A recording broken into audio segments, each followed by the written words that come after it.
Hello friends and dear student. आज हम बात करने वाले हैं भौतिक के प्रथम अध्याय विद्युत आवेश एवं विद्युत क्षेत्र के बारे में। विद्युत आवेश भौतिक विज्ञान की वह शाखा जिसके अंतर्गत स्थिर आवेशों के गुणों एवं उससे संबंधित विद्युत बल, विद्युत क्षेत्र, विद्युत विभव, विद्युत धारिता एवं विद्युत ऊर्जा का अध्ययन किया जाता है वो स्थिर विद्युत कहलाता है। स्थिर विद्युत के उदाहरण जनरली आप लोगों ने देखा होगा कि बहुत सारे अपने दैनिक जीवन में, जैसे कि पहला टेलीविज़न या कंप्यूटर का स्क्रीन जो स्थिर रहता है परंतु उसमें विद्युत का प्रवाह हमेशा होते रहता है। उसी प्रकार घर में किए जाने वाला लाइट, और सबसे इम्पोर्टेंट शुष्क मौसम में जैसे हम स्वेटर पहनते हैं ठंड के दिनों में, तो ऊन से बने कपड़े जब उतारते समय या पहनते समय ज़्यादातर देखना कि उसमें चढ़ चढ़ की ध्वनि उत्पन्न होता है और कभी कभी चिंगारियों का दिखाई भी देना पड़ता है। उसी तरीके से है जैसे घर में डेली यूज़ करने वाला शुष्क मौसम में कंबल को भी अगर हम देखें तो उसमें भी चढ़ चढ़ की ध्वनि उत्पन्न होती है और ज़्यादातर उसमें भी चिंगारी दिखाई देता है। तो ये था स्थिर विद्युत के उदाहरण। इसी प्रकार अब हमारे पास आता है विद्युत से जुड़े कुछ टॉपिक, जैसे कि पहला है घर्षण विद्युत ईसा पूर्व 6वीं शताब्दी में यूनानी वैज्ञानिक थेल्स ने, जो कि यूनानी विज्ञान के संस्थापक या जनक कहे जाते थे, उन्होंने एक एम्बर नामक पदार्थ को ऊन से रगड़ने पर उसमें कागज़ के छोटे छोटे टुकड़ों, धूल के कण या पत्तियों के आकर्षित करने के गुण आ जाता है। किसमें? एम्बर नामक एक पदार्थ में। एम्बर एक पीले रंग का रेक्सिन पदार्थ है जो बाल्टिक सागर के किनारे पाया जाता है। इसकी खोज की थी 6वीं शताब्दी में यूनानी वैज्ञानिक थेल्स ने।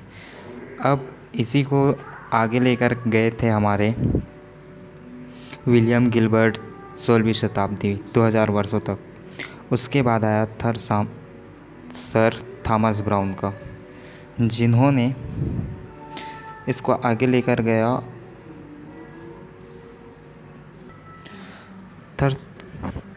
थॉमस ब्राउन के अनुसार एम्बर का ग्रीक नाम इलेक्ट्रम है।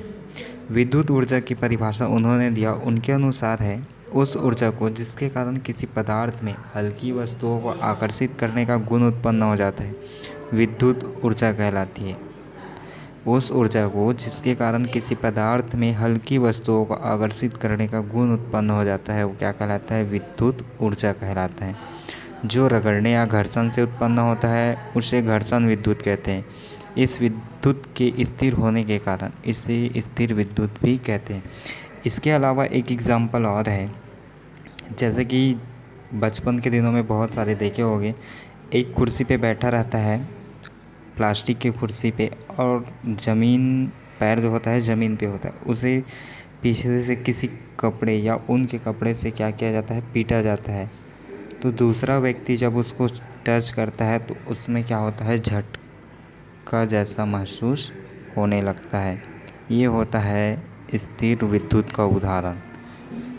तो उस ऊर्जा को जिसके कारण किसी पदार्थ में हल्की वस्तुओं का आकर्षित करने का गुण उत्पन्न हो जाता है। जिस पदार्थ में हल्की वस्तुओं को आकर्षित करने का गुण उत्पन्न हो जाता है उसे आवेशित कहते हैं। अब हमारे पास आता है विद्युत आवेश। विद्युत आवेश में दो प्रकार के कण परमाणु पाए जाते हैं, परमाणु के इलेक्ट्रॉन। पहला पदार्थ के परमाणु इलेक्ट्रॉन व प्रोटॉन के कारण वह विद्युत बल क्या करने लगता है? आरोपित करने लगता है। आरोपित मतलब लगाने लगता है।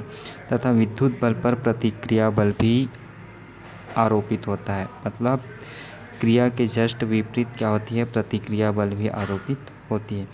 विद्युत आवेश एक अदिश भौतिक राशि है। इसका एसआई मात्रक जो होता है वो होता है कूलम। इसका एसआई मात्रक जो होता है वो होता है कूलम।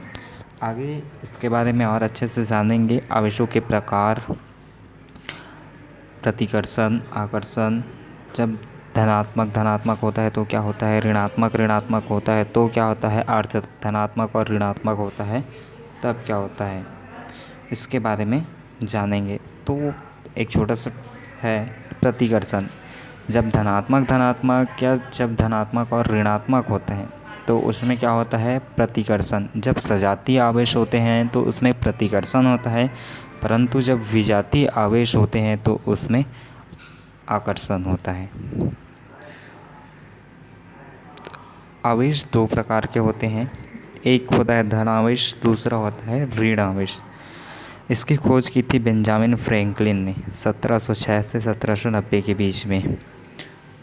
आवेशों के नामकरण इन्होंने ही रखा था, धन आवेश और ऋण आवेश।